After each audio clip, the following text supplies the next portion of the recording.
Okay, wait for it, wait for it. There we go, guys. The stock market just closed, and SoFi had, guess what, another red day. Down about 3.5%, 4% on the day. As the overall market did well, we had the S&P and the NASDAQ hit all-time highs. The Russell went up a little bit, and the Dow went down, what, 0.1%.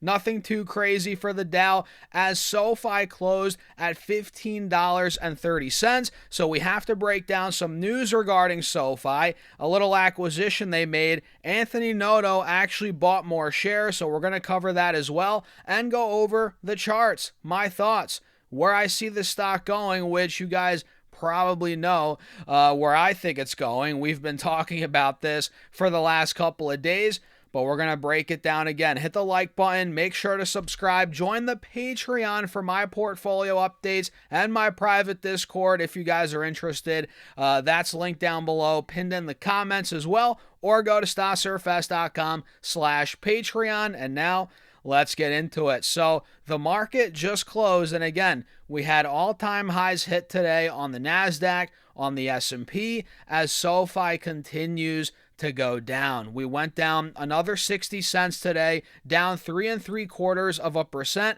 after we pretty much tanked in the morning. All the red came in the morning, guys. In the pre-market, right at open, we dumped like crazy. Look at that, man. So in the pre-market, we were actually over $16 a share. Then we trickled down to about $15.80, $85, right around open. Then we fell like a brick to $15.20, and that's kind of where we coasted for the majority of the day, the rest of the day, right? And with that down move, we took out the lows from yesterday, from the entire last couple of days for that matter, and you guys can see last couple of weeks, we're now officially under the lows from this entire month and the end of last month. And you can see when SoFi reported earnings, their stock tanked to about $15.50, $15.30, and we broke that point as well. Not ideal here, guys, in the short term, but there are some bright spots for SoFi. We got some news regarding them buying PrimaryBid, and Anthony Noto, like I said, bought some shares, more shares as well, which he's been a buyer these last couple of weeks, as he should be, considering how much the stock's been going down. So SoFi bought PrimaryBid as retail market access and valuation questions meet. You guys can see here, if I come down a little bit, give me a second, guys. So they've agreed to acquire a majority stake in UK fintech PrimaryBid, which focuses on giving retail investors access to new share offerings, right? And the deal is aimed at expanding SoFi's reach into global capital markets and directed share programs for individual investors. Robinhood. Get ready, SoFi's coming. This move extends SoFi's platform beyond its existing products and services for its member base. And if we come down here a little bit, essentially by adding PrimaryBid, SoFi is positioning its platform, to offer retail clients access to more primary market deals and directed share programs that have typically been harder for individuals to reach. Investors may watch how quickly SoFi integrates these capabilities and whether member engagement changes as more capital markets products are introduced. I know that's going to be interesting to keep an eye on, no doubt about it, over the coming months here. So we got some news regarding that acquisition. Nothing too crazy. I mean, it's clearly not moving the stock. We can see PrimaryBid volumes, new member signups, and usage of primary offerings, blah, blah, blah. This acquisition pushes them into more global capital markets, retail clients. Okay, we covered that, blah, blah, blah. But yeah, that's the big news in the short term here. And again, Anthony Noto bought more shares, which he should be buying, considering how much the stock's down, like we've covered before. We can see he added, let's see here, guys, 15,545 shares. This is from 2 days ago, right? At $16 per share. cheers to that, by the way, guys. And that's on top of what he bought on Friday. Last Friday, he bought 15,878 shares at $15.73. So Noto's bought 30,000 shares roughly over the last 2-3 days of trading. And now his share count is so close to 12 million shares. It's pretty much there, guys. And he bought obviously bigger chunks in March, like we covered.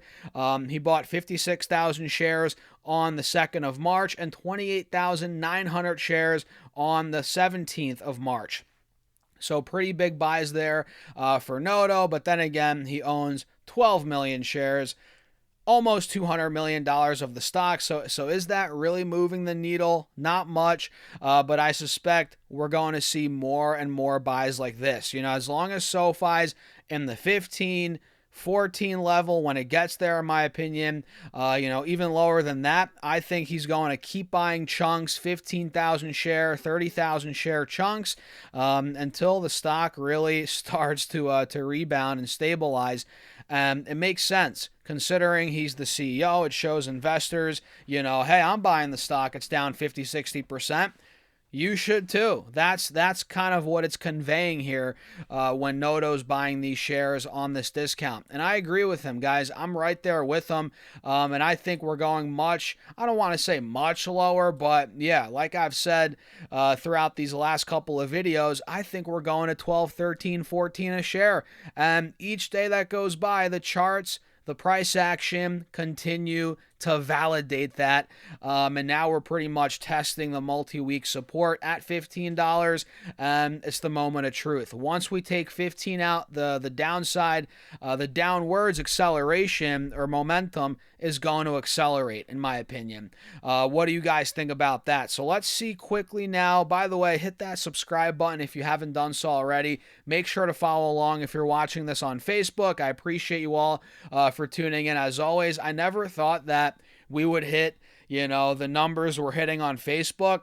But here we are, guys. We have like 85,000 followers on Facebook. We're about to hit 100K followers on Facebook way before we hit 100K subscribers on YouTube. And I couldn't thank you guys more for that. And honestly, I don't care that much at all about the numbers. I've been doing YouTube for 10 years, guys. If I cared about the numbers, I would have quit a long time ago. I have 6,000 videos on my platform, 7,000 videos. We're seeing crazy growth, no doubt about it. But if all I cared about were subscribers, guys, I would have quit a while ago. We're at 65,000 subs on YouTube, which is awesome. I appreciate you guys. But I've been doing this for 10 years. You know how many people would have quit 10 years in by now, and here we are still. And it's all because of you guys. I appreciate you all. So yeah, hit that follow button. You guys are awesome. So that's kind of the rundown on SoFi. In the midst of a green day, this is what happened. More red. How SoFi can it get? That's classic SoFi. Beautiful green day for the stock market. Red day for SoFi. What do you know? But it's not that big a deal because I'm in other stocks, as I'm sure you guys are as well. So if you're diversified, even if you have just a couple of stocks, you're probably doing just okay today, considering a lot of these these tech stocks rebounded. Every stock that we talked about yesterday pretty much rebounded, guys. Every big tech name, you name it. Tesla is running like crazy, 3% on the day. I think we're going to 500 on Tesla. Nvidia had a great day, 2 2/4 or 0.75%. We had Meta go up a good chunk, which Meta is just getting started. I think we're going back to 700 plus on Meta. It's only a matter of time. That's looking great. Alphabet, you name it. Micron, the Chinese stocks, which I know you guys, some of you don't like the Chinese stocks, but those did well today. Apple's pushing $300 a share, which is insane, guys. All-time highs for Apple. What a last couple of weeks it's been for that company, for that stock. Tim Cook, passed the torch as CEO, and the stock just keeps on going, man. That shows you the confidence that Apple has in their management team Investors really love the new CEO pick.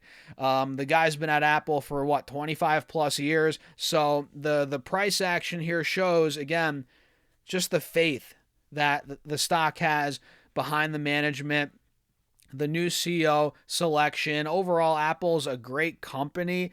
Do I have things to say that, do I have criticisms? Yeah, I think they could be more innovative, no doubt. I mean, they've done well, expanding on services, on all these accessories, right? Apple, Mac, the what are they called? The AirPods, all that has been great.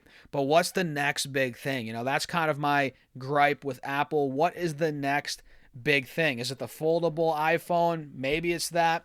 Is it a wearables device that we haven't really seen yet? Maybe it's that. The Vision Vision Pros kind of flopped. They were so expensive, not the average person can't afford those. So what is the next thing? We'll see. But yeah, let me know your thoughts in the comments, guys. Hit the like button. Make sure to subscribe. Like I said, hit that comment button, leave a comment, hit that like button, and check out my Patreon if you guys want to keep up with my portfolio updates, my private Discord. All of that is linked down below, pinned in the comments, or go to stasserfest.com/Patreon. And with that being said, I'll see you all in the next one.